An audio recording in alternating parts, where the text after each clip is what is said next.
Bonjour, je refais une nouvelle vidéo un peu pas particulière, mais sur un autre état d'esprit. Je récapitule un peu la situation pour ceux qui ne me connaissent pas. Je m'appelle Erwan, je suis autiste Asperger, je suis prof dans une école, dans un dispositif Ulysse, donc avec des enfants à besoins particuliers en situation de handicap. Ils ont une déficience en fait cognitive principalement. Je vais remettre le téléphone. Et donc voilà,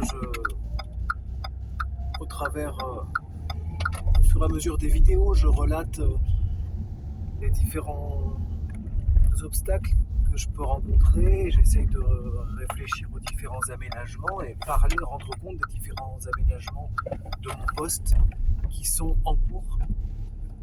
Car je l'ai déjà expliqué que ça met beaucoup de temps, le fait d'avoir obtenu la RQTH, etc. Et tout simplement de faire valoir ces aménagements, de faire comprendre, même si c'est sur le papier très clair, mais de faire comprendre à son entourage professionnel, même plus large, familial, social, que ces aménagements sont très légitimes et indispensables pour le bien-être, l'épanouissement de la personne. Et enfin bref, c'est vital en fait, ces aménagements. Une succession de détails. Là, je pars un peu dans tous les sens. En fait, c'est comme si j'avais reçu un grand coup de massue. Hier, j'ai été convoqué une énième fois par l'inspectrice, avec la directrice, avec l'AESH qui travaille avec moi, avec qui je suis en conflit, on va dire, en désaccord. Et je suis en train un petit peu de perdre mon optimisme concernant l'aménagement de mon poste, parce que j'ai quand même l'impression que cette notion d'inclusion au sens général, ça marche aussi pour les élèves dont je suis en charge, est un peu une forme, par moment prend des allures d'hypocrisie. C'est-à-dire on veut bien inclure, mais tant que ça ne dérange pas. Les élèves, si je prends le cas de mes élèves, après je vais revenir sur mon cas bien précis. Désolé, c'est assez négatif ce que je vais peut-être le regretter, mais au moins ça sort vraiment du cœur. Tant pis, ce sera pas encore la vidéo super joyeuse, motivée, etc. Mais je peux m'appuyer sur des tas de faits concrets et réels. On n'est pas juste sur des idées. Donc pour parler de mes élèves, quand il s'agit de les inclure, d'en inclure 2 dans une classe, de 9h à 9h45, en mathématiques par exemple, on va en prendre 2 qui vont aller avec les CM1, tant qu'ils sont assis, qu'ils ne bougent pas, qu'ils ferment leur bouche et qu'ils font semblant de comprendre, ça va, on peut les inclure, bravo, et en plus on s'envoie des fleurs. Par contre, dès qu'il faut adapter un peu le cours, avoir un regard différent pour ces 2 petits débiles, je vais reprendre les termes qu'on pense tout bas, sans dire tout haut, pour les 2 petits débiles qui sont dans la classe d'Erwan, qu'on va inclure. Par contre, là, quand il va falloir trouver des petits ajustements, des petites adaptations, là, ça commence à être ennuyeux. Bah oui, forcément, on a déjà une classe à gérer. On va pas, en plus de ça, prendre 2 débiles et bosser en plus. Vous voyez ce que je veux dire ? Quand les 2 débiles remettent en cause le cours, de par leur comportement, leur manière de réagir, ça pose problème. Je peux l'entendre, mais il faut me le dire clairement en fait. C'est ça le problème. Vous voyez ? Quand toute une classe de CE2 part en sortie cinéma et sur le papier, les 3 élèves qui sont d'âge CE2 devraient normalement partir avec ces... Et concrètement, non, c'est pas possible parce que ils vont foutre le bordel dans le bus. Je vais y aller clairement, concernant ce que pensent réellement mes collègues en fait. Parce que vous savez très bien, quand on est autiste Asperger, on comprend vite, mais il faut nous expliquer longtemps, si vous voyez. Hein, il me faut du temps pour comprendre le jeu. Et là, tous les jours, je tombe des nues quelque part, je réalise à quel point les gens peuvent être méchants et réfractaires à l'ouverture, à la différence. Voilà. Donc voilà, et au final, finalement, il n'y a aucun élève qui part. Ou il y en a un qui part, ouais, mais en fait, on m'a toujours sorti des conneries. On m'a toujours sorti des conneries. Et quand je suis en arrêt pendant une semaine, la personne qui me remplace, qui fait partie de l'équipe, parce que c'est la remplaçante de la directrice tous les mardis, donc elle me remplace, et là, vu qu'elle est à ma place, elle se rend compte de plein d'inconforts de gestion qui ne sont pas forcément dus à mon handicap, puisque elle-même elle les ressent, mais c'est amplifié de par le fait que je suis handicapé. Et qu'est-ce qu'elle fait? Elle décide d'inclure plusieurs élèves plus vers ses copines, ses collègues. Vous voyez ce que je veux dire? Super, mais pourquoi on ne l'a-t-on pas fait avant? Moi, on m'avait dit que de 10 à 11, tel élève, on pouvait pas le prendre parce que c'était la deuxième partie de machin truc et qu'après il y avait ci, il y avait... Et là, elle vient quelques jours dans ma classe et comme par miracle, il y a plein d'inclusions qui sont possibles. Ça permet de respirer, d'avoir des plus petits groupes avec moi pour travailler de manière plus efficace, etc. Bon bref, j'ai l'impression qu'on se fout de ma gueule depuis le début de l'année. Même si je fais des progrès en termes d'affirmation de soi, en termes de confiance, d'organisation, je me suis bien fait encore avoir cette année. Donc j'ai l'impression que d'une certaine manière, voilà. Et pour revenir à l'inclusion, de moi-même, inclure votre pauvre petit collègue autiste Asperger, ah oui, on va l'inclure. Mais par contre, dès qu'il s'agit de mouiller un peu le maillot ou de mettre du sien, ça va pas être possible. C'est-à-dire, j'ai besoin d'un temps pour redescendre avec mon casque anti-bruit. Au moment des pauses, c'est possible à certaines conditions. Quand j'ai besoin de... Ah, je suis énervé. J'ai l'impression de réaliser à quel point je me fais avoir. C'est-à-dire les trucs sont marqués sur un papier mais sont pas réalisés effectivement. Et qui pour me défendre? Personne. Oui, il y a l'association dans laquelle je fais partie, mais l'association va faire quoi? À moins d'entamer un... On m'a dit que c'était on m'a parlé de maltraitance, mais j'ai du mal encore parce que j'ai une forme de fierté. Je dois avoir une réunion prochainement, depuis le 1er septembre, je suis sur ce poste, on est au mois de mars. Pour mettre en place des adaptations concrètes, c'est acté, ça a été validé par des changements de la luminosité, des lampes, des patins sous les chaises, un casque anti-bruit pour l'école, pour que je sois pas obligé de trimballer, parce que la dernière fois j'ai fait une crise, je l'ai oublié à la maison, etc. Une imprimante couleur dans la classe pour m'éviter de descendre et de régulièrement à la photocopieuse où il y a tout le monde et je suis en stress. Et bref, tout ça, c'est censé avoir lieu et ça n'a pas lieu.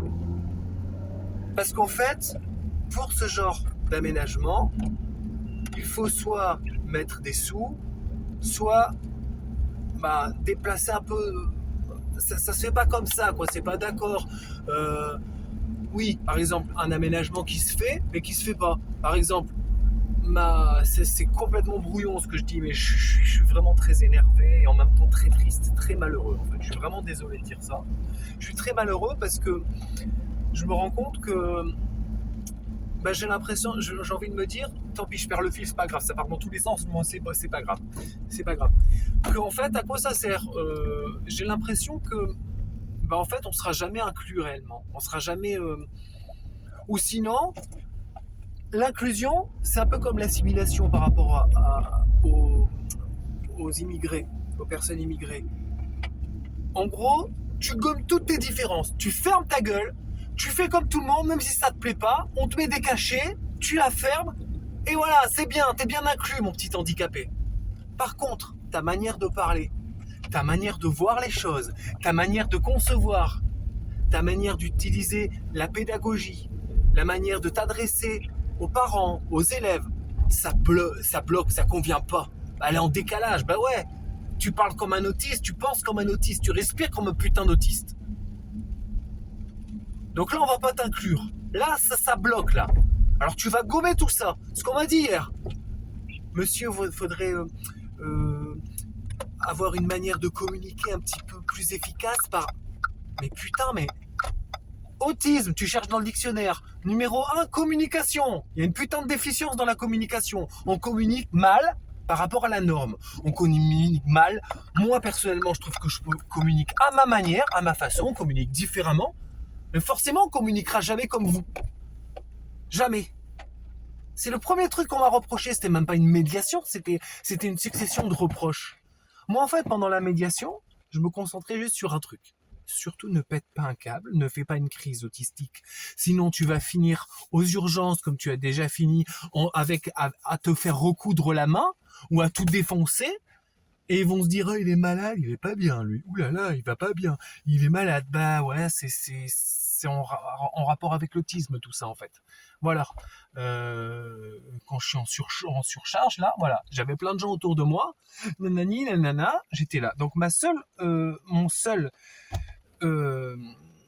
objectif était de rester concentré, droit, de répondre, plus ou moins, et pas péter un câble. Voilà.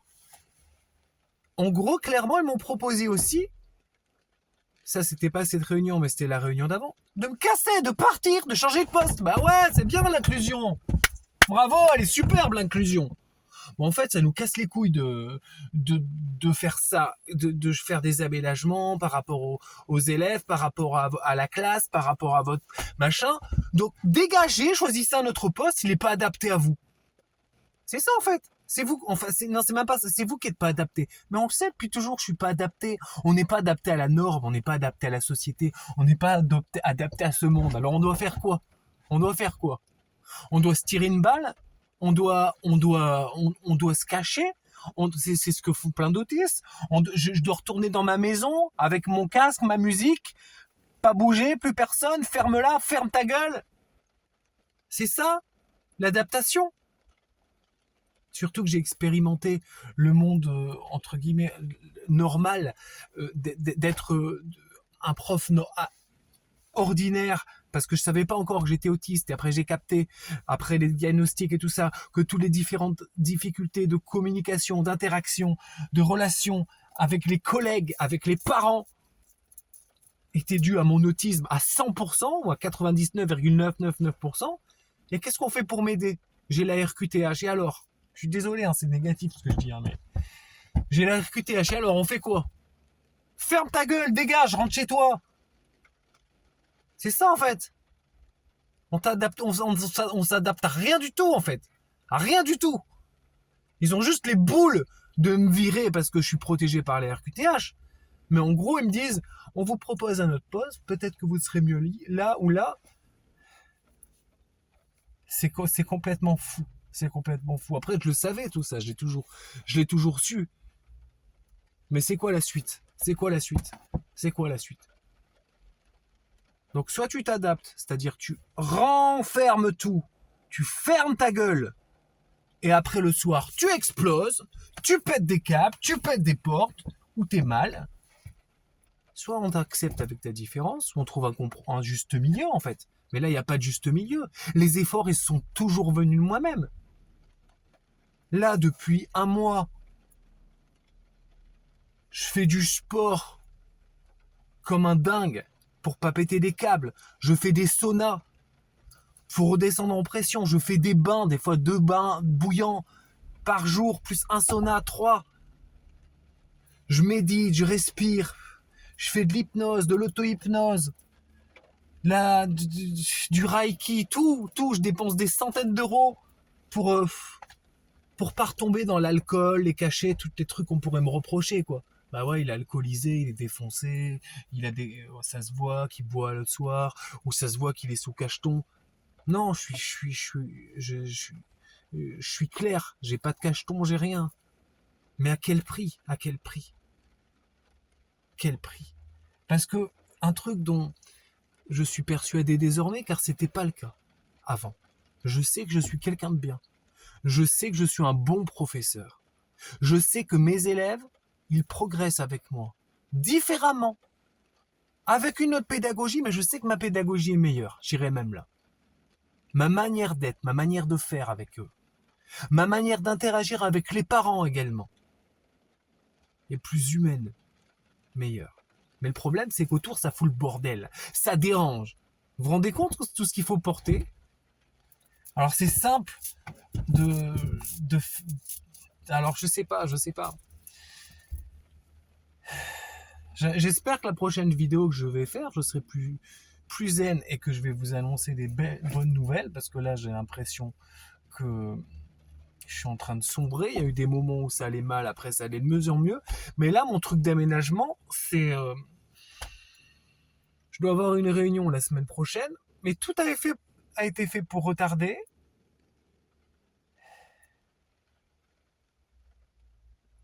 J'ai même envoyé un mail en disant, parce qu'en fait, je pars dans tous les sens, j'ai l'impression. C'est vrai qu'on est sur YouTube. En fait, en gros, pour vous résumer, depuis le début de l'année, l'AESH avec qui je travaille, c'est une dame assez, pas âgée, mais de l'ancienne génération, on va dire, qui est là depuis une dizaine d'années dans l'école, elle a ses petites habitudes, etc. Et le fait en plus un garçon, un homme, arrive avec mes spécificités, mes trucs bizarres, elle est un peu perdue. C'est le monde à l'envers, hein, c'est elle qui perd ses repères. C'est elle l'autiste, en fait. Et du coup, depuis le début de l'année, elle râle dans mon dos, elle dit que c'est pas bien, plus ou moins implicitement. Elle compare régulièrement avec la collègue de l'année dernière. Et elle envoie des mails à l'inspection pour dire ouais, le collègue cette année, oula, il est bizarre, il gère pas les élèves de la même manière, etc. Certes, je me suis rendu compte qu'au début d'année, il y avait 2-3 conneries. J'ai avancé, j'ai bossé, c'est de mieux en mieux. Et donc, elle a continué à râler, et en novembre, j'ai eu un coup d'impulsivité. Bah ouais, en fait, luminosité toujours pas réglée, des tas de trucs qui sont pas adaptés à mon poste qui sont toujours pas réglés. Donc du coup, mon autisme il se révèle sous le pire des aspects. Un coup d'impulsivité, j'ai plaqué un élève au sol pour le calmer. Bon, l'élève 5 minutes après, il y a pas de souci, il gambadait, il m'en veut pas, il y a pas de souci. Mais elle a profité de ça pour quitter la classe, se mettre en arrêt un mois et envoyer une tartine à l'inspection pour dire que c'était inadmissible, que j'avais été violent, tatati, tatata, etc. Alors que ça arrivait qu'une fois, et tout le monde sait, tous les gens qui me connaissent savent que je suis pas violent. Je peux être impulsif sur des objets. Là, en l'occurrence, c'était un élève, d'accord, je sais, oui, mais c'était pour le bloquer. J'étais violent, oui, mais il s'est pas fait mal. Les parents, ils ont pas porté plainte. Ça se passe très bien avec. Et depuis ce jour-là, quand elle est partie en arrêt, disons qu'elle pouvait plus bosser avec moi, etc. Moi, je me suis dit bon c'est pas grave, on va continuer avec, ou sans plutôt. Et là, début janvier, elle revient en disant qu'elle veut rebosser. Et moi, je bug complet. Et je peux plus travailler avec cette personne. Donc du coup, je l'évite, je baisse la tête et tout, parce qu'elle veut garder son poste. Et là, on m'a reproché de ne pas lui parler, de ne pas communiquer avec elle, de ne pas discuter avec elle. Mais tout ça, je l'ai fait avant, mais elle disait que c'était de la merde ce que je faisais. Enfin, elle disait pas comme ça. Et me dites pas, mais il faut le dire, ça j'ai tout dit par écrit, j'envoyais des tonnes par écrit de ce que je pensais de cette personne. J'avais rien contre elle concrètement, mais je peux plus travailler avec elle. J'ai même dit sa présence dans ma classe menaçait mon intégrité physique et psychologique. Parce que je peux me faire du mal, je peux péter un câble. ils font la sourde oreille. Je l'ai noté, c'est marqué. J'ai tous les écrits. Par rapport aux écrits aussi.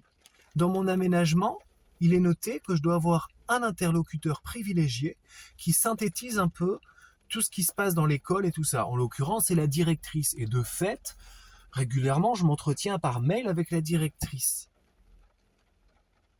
Plutôt qu'avec tous les autres collègues. Mais très clairement, sur 20 mails envoyés, j'ai 2 ou 3 réponses depuis le début de l'année. Alors oui, elle est débordée, oui, etc. Vous voyez que les aménagements, c'est pas gagné encore. Je vais continuer à me battre. Là, j'avoue que ça part un peu dans tous les sens, mais cette notion d'inclusion, d'assimilation des autistes dans le monde du travail, ou même dans la société en règle générale, j'ai l'impression que c'est un peu une grosse banane en fait, une grosse banane par moment. Une grosse banane. Ou, enfin c'est surtout ça, on n'est qu'au début d'un long processus. C'est-à-dire, d'une manière plus factuelle, dans la tête de tous les gens, handicap, bim, fauteuil roulant. Il y a même le logo fauteuil roulant. Bon, très bien. Les gens en fauteuil roulant, ils se sont battus pour faire valoir leurs droits. Et maintenant, ne serait-ce que dans mon école, il y a 0 personne en fauteuil roulant, mais quand on arrive, les portes sont adaptées, il y a un ascenseur, il y a des... Voilà, tout est adapté pour que s'il y a un enfant en fauteuil roulant dans l'école ou une personne qui passe un jour en fauteuil roulant, ce soit adapté. Eh ben, dans quelques années, j'espère, il faudrait que ce soit pareil pour l'autisme. Que quand on arrive dans un lieu, même s'il y a 0 autiste, il y ait la luminosité qui soit adaptable, il y ait des endroits qui ne soient pas des open space, mais que ce soit... Enfin, vous voyez ce que je veux dire ? Après, ça va prendre du temps parce qu'il y a plein de spécificités. C'est ça aussi, ils sont chiants, hein, les autistes. Et ouais, on y arrive. Je suis sûr qu'ils pensent vraiment, mais d'un autre côté, ils n'ont pas tort, mes collègues. Ils sont chiants, ces autistes. Parce qu'il n'existe pas 2 autistes identiques. Bah ouais, il y a plusieurs niveaux, il y a plusieurs... Bah ouais, parce qu'en plus, on n'est pas con, en fait. Je pars dans tous les sens, je suis désolé. Bon, voilà, c'était la vidéo...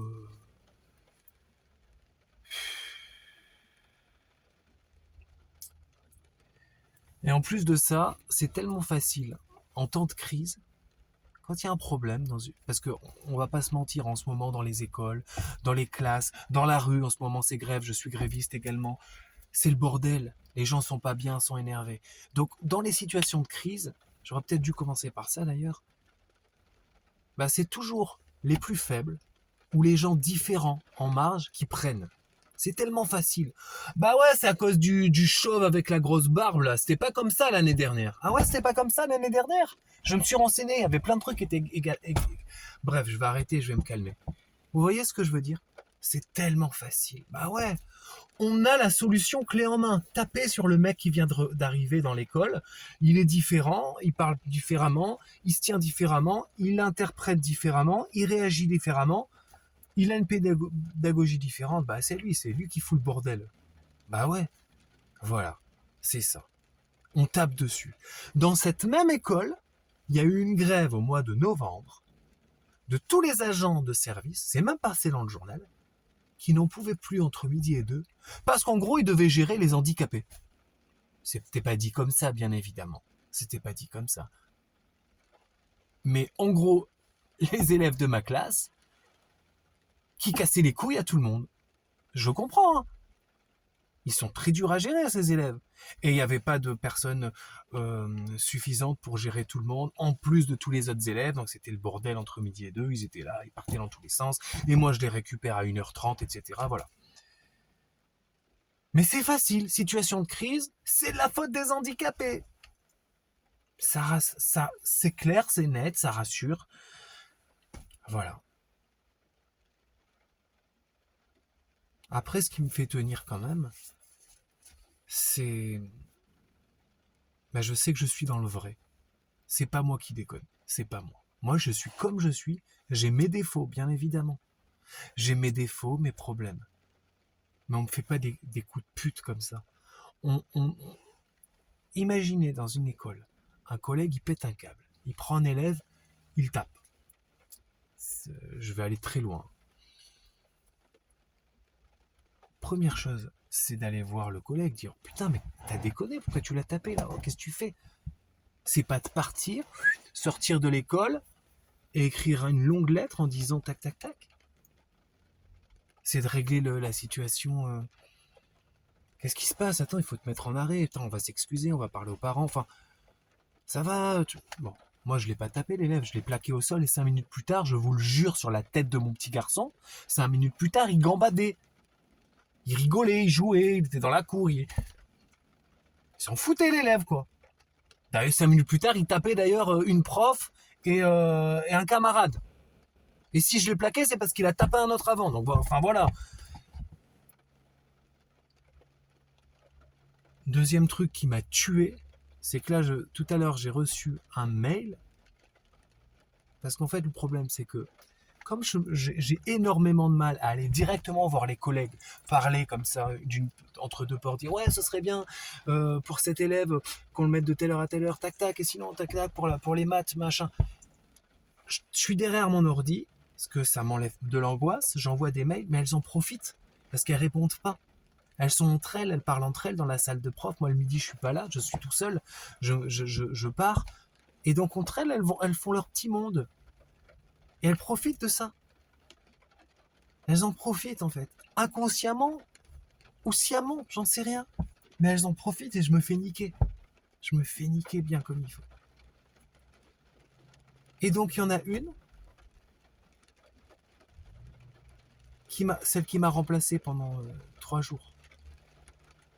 Elle m'a envoyé, j'ai reçu un message d'elle en disant « J'ai envoyé un message à l'inspection car je m'inquiète pour la santé et la sécurité de tes élèves. » Et elle a rempli un truc, une fiche santé et sécurité. Je suis en train de digérer ça là. Elle aurait pas pu me le dire normalement, ou elle aurait pas pu me dire ouais, je m'inquiète. Alors, je pense savoir pourquoi. Parce que certains, je leur mets pas le bonnet quand il faut sortir. Voilà, ça peut être ça peut être. Mais je pense qu'elles sont en train de se liguer petit à petit comme moi, parce que je les fais chier. Ça fait des années qu'elles ont leurs petites habitudes, et moi j'ai l'impression que je suis en train de. Je change leurs habitudes. Par exemple, elles peuvent plus aller fumer une clope pendant une demi-heure, parce que moi je dois prendre ma pause sensorielle, c'est marqué, c'est noté, je me casse pendant 10 minutes, et du coup je les laisse, au début 10 minutes, mais maintenant je fais 20 minutes, et du coup, parce que faut pas se foutre de moi, et sinon c'est vital. Si je fais pas ça, je pète un câble, alors on fait quoi? Et du coup, elles sont obligées de surveiller mes élèves, quoi. Les élèves handicapés qui se tapent tout le temps, machin et tout. Vous voyez? Donc je pense que c'est ça pour la sécurité des élèves. Quand je vais en pause, du coup, je les surveille plus. J'ai même pas à dire aux collègues, c'est marqué. Donc elle doit se dire, tiens, ces élèves, ils sont livrés à eux-mêmes. Il y en a qui sont allés... la dernière fois, il y en a un qui s'était introduit dans le local de ballon et jouait avec les ballons, je sais pas quoi. Mais je leur ai bien dit aux collègues. Le jour où il va y avoir un accident, on va peut-être régler les choses. Je pars dans tous les sens, je suis désolé, j'ai des idées qui viennent, machin. Je sais pas, peut-être que je fais de la boxe aussi avec eux. Parce que c'est un groupe de 12. Non, c'est pareil, on a une différence on vient pas du même monde. Elles connaissent pas ces petits enfants, je me sens beaucoup plus proche d'eux et de leur monde social, on va dire. On fait de la boxe, oui, on fait de la boxe. On fait de la boxe, j'ai des casques, des gants, des PAO, des machins. On fait de la boxe, c'est 12 petits, c'est que des petits gars. Il y a une fille, c'est pas très maîtresse. Je suis désolé, ça fait le gros macho, mais je suis pas du tout comme ça. Ouais, pour la sécurité, c'est peut-être ça. Je mets en danger leur sécurité. Alors que c'est réglementé, je mets des tapis, enfin je sais pas, mais c'est pour me faire chier tout ça. C'est pour me faire chier. Je sais que je suis dans. Je vais savoir parce que j'ai quand même répondu au mail en disant bah j'aimerais savoir ce que tu as dit. Qu'est-ce que je vais demander encore Ouais, est-ce que je pourrais lire ce que tu as envoyé? On va encore me taper sur les doigts, je pense. Mais vu de l'extérieur, avec tous les défauts que j'ai, je vois juste un mec qui débarque dans une école et qui fait ce qu'il peut et on lui accorde aucun, aucune excuse. Et en plus, son poste n'est pas aménagé. Voilà ce que je vois. Je trouve ça écœurant, injuste, et en même temps, c'est tellement représentatif du monde dans lequel on vit. Je sais plus qui écrivait ça, l'idée que les valeurs soient inversées. Ce monde où les gens réellement honnêtes se font détruire par la malhonnêteté, où plus tu es méchant dans ton travail, plus tu peux grimper les paliers, plus tu es, vous voyez les valeurs inversées, plus je sais pas quoi dire. Enfin oui, j'ai plein de trucs à dire, mais bon, je vais arrêter là et j'espère que ça va. Je vais tout faire pour que ça s'arrange. Je vais essayer de pas m'énerver, de pas de faire de fautes professionnelles parce que je fais pas de fautes professionnelles. C'est que des petites phrases, des petites. Oui, bah je parle pas à mon AESA, je lui parle plus et alors, je peux plus la sentir. Peut-être que je vais partir. Je vais finir par partir, mais je partirai dignement. Mais une fois de plus, ça ne fait que refléter ce que j'ai dit tout à l'heure. Pas adaptable, pas assimilable. Casse-toi, va dans une autre école. On veut pas de toi. C'est comme ça que je le ressens. Et en même temps, je sais que je suis dans le vrai. Je suis dans le camp du bien. J'ai pas peur de le dire. C'est tout. Et c'est peut-être parce que je suis dans le camp du bien que je pose problème.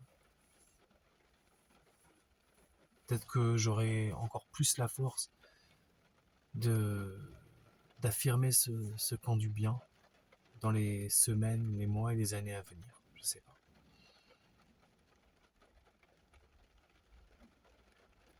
Merci, je vous laisse.